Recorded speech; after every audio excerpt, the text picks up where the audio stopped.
Welcome to Podnutz Daily for June 4th, 2008.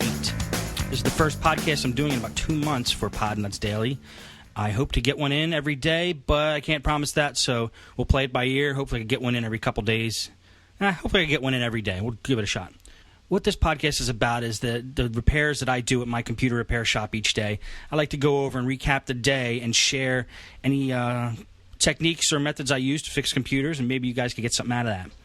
First thing I want to talk about is DialAFix. It's a program called DialAFix, and it's at DialAFix.net. And if you go there and download this program, recommended to me by Carrie Holzman, it is free. And what it does is it does some repairs to Windows installations. Instead of doing like a whole Windows reinstall, this might be something worth giving a shot. For example, I had a computer today, and then when I went into the control panel, when I clicked on any of the icons in the control panel, I just got a blank screen.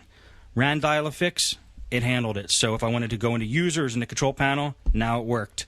Another thing that DialAFix does is it repairs Windows update problems. So if you have an update that keeps wanting to update or goes in an endless cycle, DialAFix handles that. It's just a nice general thing to run. I'm glad that Carrie recommended it to me, because today, if I didn't know about this tool and I tried to do that fix, it would have taken me a lot longer. So check it out, and then you can see what applications that it will work for you. That's the first thing.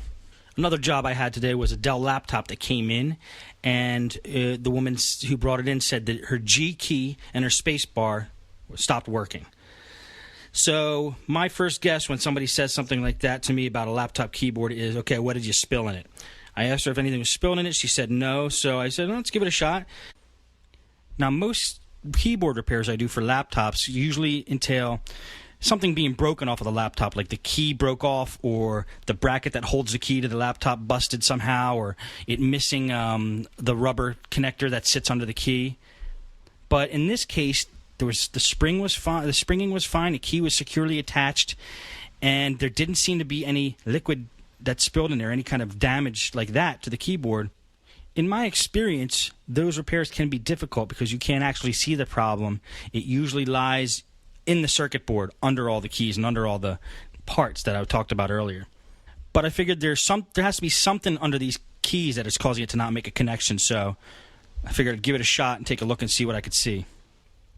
What it actually was, when I opened it up, took the G key off and I took the spacebar off, and I looked under the key. And if you've never opened up a laptop keyboard, under the key there's usually a little contraption, two plastic pieces that connect in a way that causes like a expanding ladder, and it sits on top of a spring, the spring is usually a rubber, like a little rubber cup.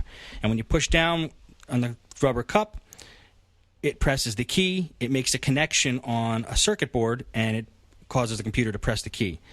So I opened it up and looked under the key. There was a lot of dirt and grime and a little stickiness under there. Something may have actually spilled there. But all I did was took a semi-blunt object, pushed down on the rubber piece while I had the key off, the rubber cup, and just moved it around a little bit to free up at whatever's causing it not to make a connection. And just from that rubbing, it must have freed up enough of the area on the keyboard that the key could make a connection.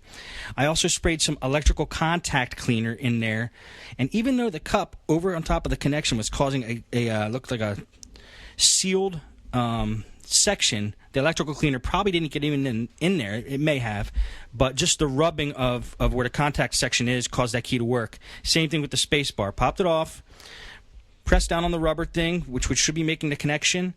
Wasn't making the connection, so just took my finger and I actually took the end of a pen, pushed down on the rubber thing because I couldn't get actually under there directly. So just pushed down on the rubber thing and pushed it along the circuit board, caused it to brush away any of the stuff that's causing it not to make the connection, and then put the spacebar back on. That worked, so that was a job done there. I was skeptical at first doing that because usually it ends up that you have to buy a new keyboard, but give it a shot. You know, if some keys are sticky and the whole keyboard's not trash, you might be able to fix it. If I did need to buy a keyboard, I would probably use eBay. That's where I buy most of my parts, unless it's really obscure. Just go on eBay, find a reputable seller, and buy a keyboard from there. Last thing I want to talk about today is an HP laptop I got in yesterday. I've been trying to troubleshoot it. And what it does is everything looks normal on it, but when you press the power button, I get 3 beeps. One's long and then 2 quick ones. And I didn't spend a lot of time with it because I just didn't have the time. So I don't know what's causing that. I've taken out the memory, I've taken out all the hard drive, a lot of the components, and tried it, and still see what that error code could be. Looked online, found a couple people that claimed they knew what it was. One said it was a video card.